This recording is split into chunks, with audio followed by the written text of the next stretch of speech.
টানা বৃষ্টি ও জলাবদ্ধতার মধ্যে এইচএসসি পরীক্ষা নেওয়া এবং প্রশ্নপত্রের ত্রুটির অভিযোগ তুলে রাজধানী ও কয়েকটি জেলার শহরের সড়ক অবরোধ করে বিক্ষোভ করেছেন বিভিন্ন কলেজের এইচএসসি পরীক্ষার্থীরা।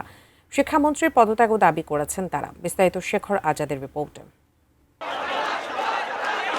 মঙ্গলবার বেলা 11:30 থেকে দুপুর 12:30 পর্যন্ত রাজধানীর সায়েন্স ল্যাব মোড়ে মিরপুর সড়ক অবরোধ করে রাখেন বিভিন্ন কলেজের এইচএসসি পরীক্ষার্থীরা।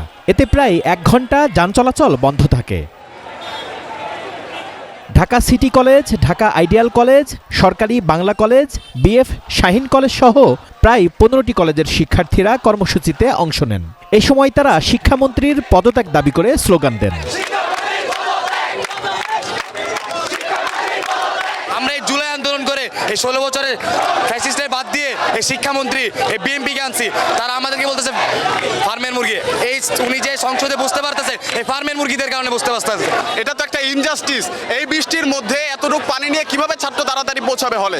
তার উপর এই পরিস্থিতিতে শিক্ষামন্ত্রীর একটু হলে উচিত ছিল আমাদের প্রতি সহানুভূতিশীল হওয়া।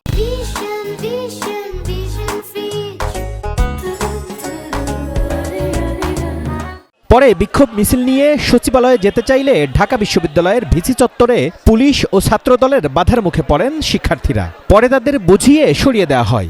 আমরা বলেছি যে তাদের যদি কোনো কথা থাকে তারা প্রতিনিধি নির্বাচন করুক, আমরা তাদেরকে শিক্ষা মন্ত্রণালয়ে নিয়ে যাবো। তারা বলুক কথা, আলাপ আলোচনার তো সুযোগ আছে, সুতরাং রাস্তা কেন বন্ধ করতে হবে? ওদের মাঝেও কোনো ব্যাড এলিমেন্টস ঢুকে কোনো একটা স্যাবোটেজ করতে পারে, এটাও বুঝিয়েছি। তারা বলেছে তাদের যে কথা, তাদের যে দাবি এখানে তারা প্রকাশ করে তারা এখান থেকে চলে যাচ্ছে। শুধু রাজধানী নয়, একই দাবিতে চট্টগ্রাম, খুলনা, ময়মনসিংহ, যশোর, বগুড়া ও কুমিল্লা সহ বিভিন্ন জেলায় বিক্ষোভ করেন এইচএসসি পরীক্ষার্থীরা।